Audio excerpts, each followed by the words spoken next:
दोस्तों, राजनीति कोई सत्ता का खेल नहीं है, बल्कि ज्ञान और न्याय की भी जरूरत पड़ती है। और इसी बात की चर्चा हमारे पॉलिटिकल साइंस के महान विद्वान प्लेटो ने अपने राजनीतिक बुक द रिपब्लिक में किया है। द रिपब्लिक में उसने समाज को 3 भागों में डिवाइड किया है: शासक वर्ग, आर्मी वर्ग और प्रोड्यूसर वर्ग।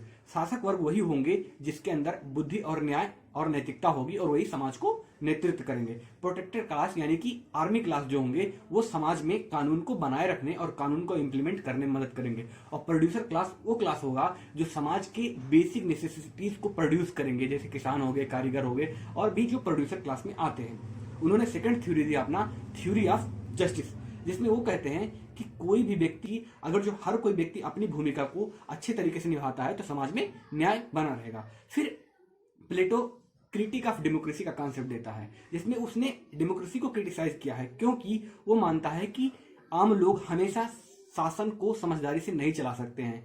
इसीलिए उसका डर है कि समाज में जो डेमोक्रेसी है वो मोबोक्रेसी बन सकती है, मतलब भीड़ तंत्र भी बन सकता है। फिर प्लेटो ने अपना fourth concept of communalism living में ये कहता है कि जो शासक वर्ग होंगे और आर्मी वर्ग होंगे, इनके पास ना ही तो फैमिली होगी और ना ही ये प्रॉपर्टी को स्टोर कर सकते हैं। ये प्रॉपर्टी की यूज कर सकते हैं बट स्टोर नहीं कर सकते हैं, क्योंकि वो चाहता था समाज में और प्रशासन में और पूरे स्टेट में कभी भी फेवरेटिज्म, नेपोटिज्म और करप्शन ना हो, इसीलिए उसने ये कॉन्सेप्ट लिया।